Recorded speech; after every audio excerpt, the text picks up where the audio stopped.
Jesus and his disciples were in Jerusalem to celebrate Passover and remember how God had delivered his people from slavery in Egypt. Jesus sent Peter and John to get the Passover meal ready. He said, "Go into the city, and you will meet a man carrying a jug of water. Follow him." Jesus said that the man with the water would go to a house, and the homeowner would show Peter and John a large room upstairs with furniture in it.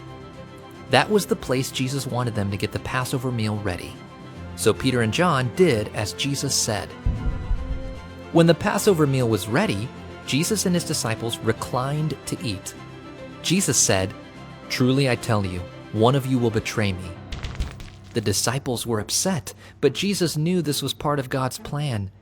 Each of Jesus' disciples asked, "Surely not I, Lord." But when Judas Iscariot said, "Surely not I, teacher," Jesus said, "Yes, it's you." Then Jesus took the bread, gave thanks to God for it, broke it, and then gave it to his disciples to eat. Jesus said, "This is my body, which I am giving for you. Do this to remember me." Jesus took the cup and gave it to his disciples. They drank from it, and Jesus said, "This is my blood of the new covenant, which is poured out for many for the forgiveness of sins." Jesus showed his disciples with the bread and the drink that he is the true Passover lamb.